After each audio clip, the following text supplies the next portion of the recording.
Bonjour Dikrani Gavian, journaliste, membre de la rédaction de la revue de géopolitique Conflit. Bonjour. Merci d'être avec nous. Euh, Monsieur Gavian, 11 jours. Cela fait 11 jours que l'Azerbaïdjan a lancé son offensive contre la République d'Artsakh.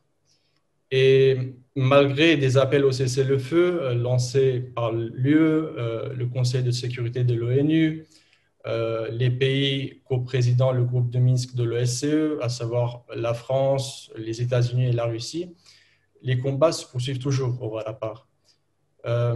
Appuyé par son grand frère, la Turquie, l'Azerbaïdjan rejette tout cessez-le-feu sans retrait des forces arméniennes du Haut-Karabakh.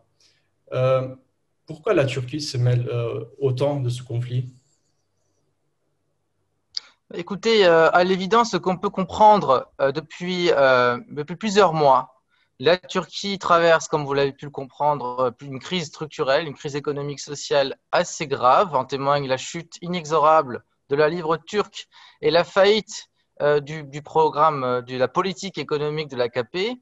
Et donc, le président Erdogan est engagé dans une fuite en avant qui l'a conduit à faire alliance avec l'extrême droite du MHP.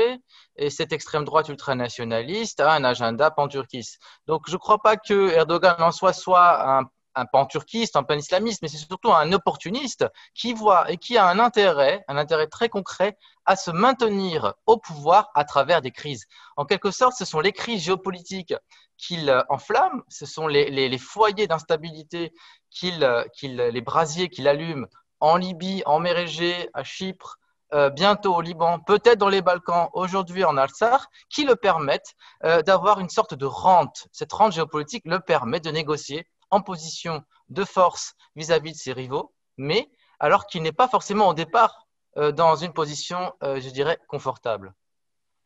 Très bien. On parle beaucoup de la Turquie, mais on parle très peu d'Israël. Comme on le sait, Israël fournit des armes à l'armée azerbaïdjanaise depuis de longues années. Pourquoi?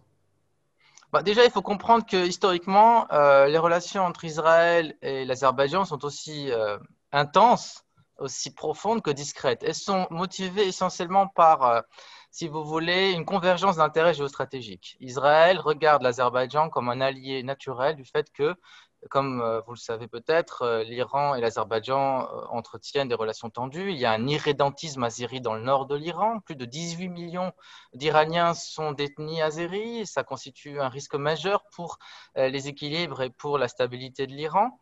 Par ailleurs, depuis toujours, Israël a cherché à nouer des alliances avec des États périphériques, ce qu'on appelle la diplomatie périphérique, vis-à-vis de son environnement arabo-musulman. À l'époque du Shah d'Iran, par exemple, les relations étaient très étroites avec Israël. Après, ça a été avec les Kurdes d'Irak, qui continuent à fournir en pétrole l'État d'Israël.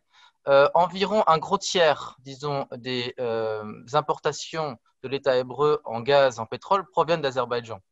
Cette relation aussi a plusieurs volets. Elle a un volet renseignement militaire, ça on l'a évoqué beaucoup dans la presse arménienne, mais ça commence aussi à être évoqué en Israël. C'est moins tabou qu'avant, du fait justement de cette convergence d'intérêts contre l'Iran et aussi donc culturelle, puisque l'Azerbaïdjan aime bien montrer à la face du monde que c'est un havre de tolérance où à Bakou, vous avez encore une communauté juive d'à peu près de 10 000 personnes, et puis il y a aussi les juifs des montagnes qui viennent du nord de l'Azerbaïdjan.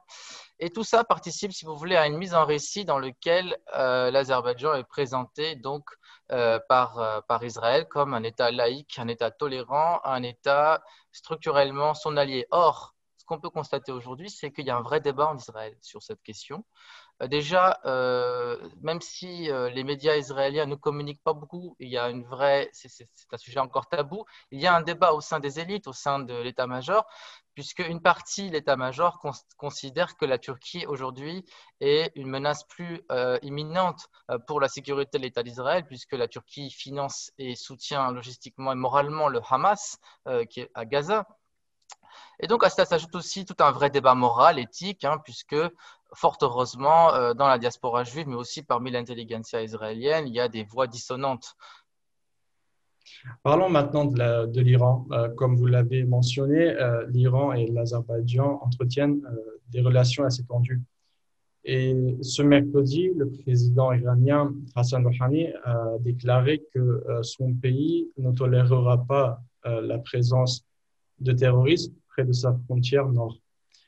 Comment commentez-vous cette déclaration?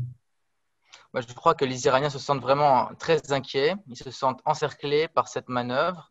Il est question de sécuriser leurs frontières et aussi il est question d'acheter la paix sociale, puisque l'Iran aujourd'hui est violemment frappé par l'épidémie de coronavirus et bon, les conséquences des sanctions américaines ont été calamiteuses pour son économie. À ça s'ajoute le fait qu'il est très difficile pour la diplomatie, pour le leadership iranien de prendre position ferme aussi clairement par rapport au conflit en cours. N'oubliez pas que Ali Khamenei, le guide de la révolution, c'est-à-dire l'homme fort au pouvoir à Téhéran, lui-même d'ethnie azérie, lui-même a fait une déclaration précisant que le Karabakh était azéri. Donc c'est aussi un message qu'il envoie, si vous voulez, à l'opinion interne, à la population azérie ou d'ethnie azérie du nord de l'Iran. Donc moi je crois que l'Iran est très inquiète, elle se sent aussi menacée. Et puis il y a eu des signes avant-coureurs, par exemple les Américains dont on n'en a pas beaucoup parlé jusqu'à maintenant, étaient informés de l'offensive. Je vous rappelle que 36 heures avant le début de l'agression, les personnels des ambassades américaines de Bakou et de Yerevan avaient déjà appelé à l'évacuation des ressortissants américains dans les deux pays. Donc les Iraniens ont capté ce message, ils sont très inquiets de l'embrasement parce que, à l'évidence, ce qui est vraiment à craindre, c'est la pérennité de ce nouveau foyer, de ce nouveau conflit, qui pose une menace nouvelle et sur la sécurité aussi de l'Iran. Très bien. Merci Dikrani Gavian. Merci de nous avoir accordé cet entretien. Merci, au revoir. Au revoir.